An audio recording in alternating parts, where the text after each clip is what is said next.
अस्सलाम वालेकुम दोस्तों की हाल चाल ने जनाब तुसी वेखदे पे हो देश पंजाब टीवी ते मैं थोड़ा मेज़बान मोहम्मद अफसल जोइया।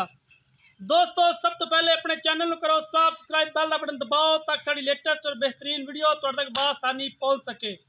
दोस्तों डेली की निस्बत अज एक दूजन माई की वीडियो लैके आए हैं। ताज़ा सूई है, पिछे कट्टा है, मुछ बग्गी है, 12 लीटर हाजिर वक्त बोले च मौजूद है। मेरे पिछे फिरदी है, कैमरामैन तसल्ली करावेगा। उस तो बाद सारी गल करांगे मालकां दे नाल। माशाल्लाह बड़ी खूबसूरत मझ है, मुछ बग्गी है, अख चिट्टी है, छिपरी वाला सिंह है, बड़ी खूबसूरत है। इन्हीं गन तो फाड़ दें टोर माड़ा है, बड़ी खूबसूरत है। दूसरा सुहा सुई है, ताज़ा सुई है।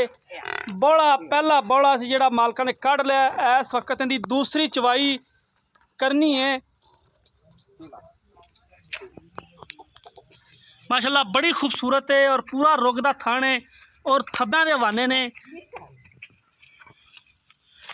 हड्डी बड़ी कमाल है, खुड्डा पुट्ठा हर एक चीज़ कैमरे की नज़र है। छिपरी वाला सिंह है, मुछ बग्गी, मत्था बल्ला, अख चिट्टी, पिछे कट्टा है। हमेशा खूबसूरत जानवर हमेशा तो देश पंजाब चैनल की जीनत बनते ने। अच्छे और खूबसूरत जानवर देखन और खरीदन वास्ते देश पंजाब चैनल का विजिट लाजमी करना है ताकि मेरे वीरों को पता लगे कि जानवर जोड़े अच्छे और नहायत ही मकूल रेट ते ने देश पंजाब की जीनत बनते ने या असी गल्लां तां नहीं मारते।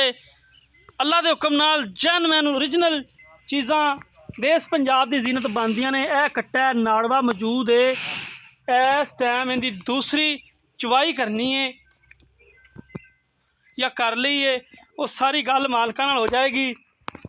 चोटी देखने तो बाद और पतला बरीक धागे वर्गा पूछल है, नस्ल जात चंगी दी है, प्योर नीली बार दी है।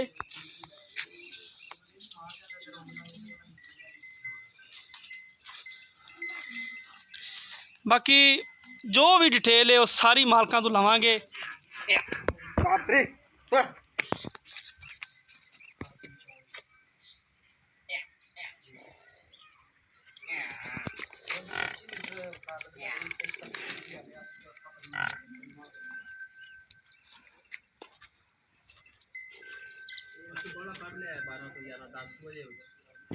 बड़ी खूबसूरत है माशाल्लाह। खुड्डा चंगा है, हड्डी एक के, पुट्ठा चंगा है, छिपरी वाला सिंह है, अख चिट्टी है। माशाल्लाह हर पासों 21 यार ने। दूसरा वारा है, पिछे कट्टा है। बाकी सेल करनी है या शौकिया वीडियो है, ये मालकां ते डिपेंडिंग है क्योंकि जानवर माड़ा नहीं हुंदा। मुल ते आते पता लगदा हुंदा है। जदों जानवर का मुल करीदा उदों पता लगता है कि मालका ने वेचनी है या शौकिया वीडियो है।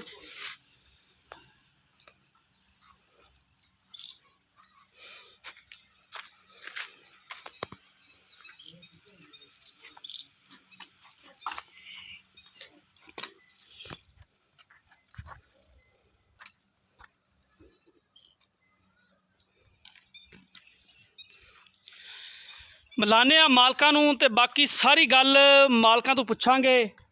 इत्थे आ जाना जी, इधर आ जाओ। अस्सलाम वालेकुम। वालेकुम सलाम। ना दसो। मोहम्मद कबाल। मोहम्मद कबाल चोटी नूं कितनी देर हो गई सूई नूं? ये राती सुई जी।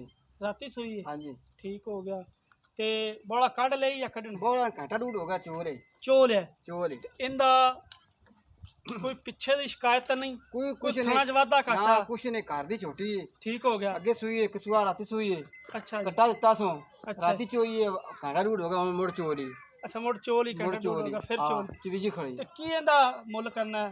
मोहब्बत प्यार वाला करी, छाल ना मार दी किते। हम तो भरावां वास्ते 2,30,000 दे रहे हैं। 2,30,000 दे। 2 लाख च 30 विचों कोई थोड़ा घना मोहब्बत प्यार? कोई भैन भरा बन गया, ਉਹਦੇ ਦਿਲ बन गया चुमन ते बसंत लग गई। 5,000 रुपया छड़ दें। 2,25,000 तो घट मैं नहीं देनी। कोई भैन भरा बन गया था, हाँ कोई भैन भरा आखिरकार कोई वीर भरा बन गया तो कर लांगे। ठीक हो गया। जट जिमीदार बंदा कैमरामैन साहब हसो ना, सीधा सादा बंदा तुसीं मैनूं भी नाल हासा दवांदे जे, नहीं पता लगता। पहली वीडियो होंदी। दूसरा सुहा सुई है 2,30,000 की झोटी। ਦਾ ਡਿਮਾਂਡ ਹੈ ਤੇ ਇਹਦੇ ਚੋਂ 5000 ਛੱਡ ਦੇਣਗੇ। 25 ਦੀ ਫਾਈਨਲ ਹੋ ਜਾਏਗੀ। ਇਹਦੇ ਵਿੱਚੋਂ ਕੋਈ ਗੁੰਜਾਇਸ਼ ਨਹੀਂ 25 ਦੇ ਵਿੱਚੋਂ, ਕਿਉਂਕਿ ਘਰ ਦੀ ਝੋਟੀ ਹੈ ਔਰ ਕੋਸ਼ਿਸ਼ ਕਰੀਦੀ ਹੈ ਕਿ 12 ਲੀਟਰ ਦੁੱਧ ਦੇ ਹਰ ਪਾਸੋਂ ਕਲੀਅਰ ਹੈ। ਕੋਸ਼ਿਸ਼ ਕਰੀਦੀ ਹੈ ਕਿ ਘਰ ਦੀ ਵੀਡੀਓ ਲੱਭੇ, ਘਰ ਦੀ ਮੱਝ ਲੱਭੇ, ਕਿਉਂਕਿ ਉਹਦੇ ਵਿੱਚ ਲੈਣ ਵਾਲੇ ਦਾ ਬੜਾ ਫਾਇਦਾ ਹੁੰਦਾ ਹੈ, ਕਿਉਂਕਿ ਮੁੱਲ ਬੜਾ ਮਕਬੂਲ ਹੁੰਦਾ ਹੈ। ਦੋਸਤੋ ਨੰਬਰ ਡਿਸਕ੍ਰਿਪਸ਼ਨ 'ਚ ਲੱਗਾ ਹੁੰਦਾ 0307 351 8578। ਉਮੀਦ ਕਰਾਂਗੇ ਕਿ ਸਾਡੀ ਅੱਜ ਵਾਲੀ ਵੀਡੀਓ ਤੁਹਾਨੂੰ ਪਸੰਦ ਆਏਗੀ। ਪਸੰਦ ਆਏ ਲਾਈਕ ਸ਼ੇਅਰ ਲਾਜ਼ਮੀ ਕਰਨਾ ਹੈ। ਜ਼ਿੰਦਗੀ ਨਹੀਂ ਤੇ ਮਿਲਾਂਗੇ ਇੱਕ ਨਈ ਵੀਡੀਓ ਦੇ ਨਾਲ। ਆਪਣੇ ਮੇਜ਼ਬਾਨ ਅਫਜ਼ਲ ਜੋਈਆਂ ਦਿਓ ਇਜਾਜ਼ਤ। ਅੱਲਾ ਹਾਫਿਜ਼।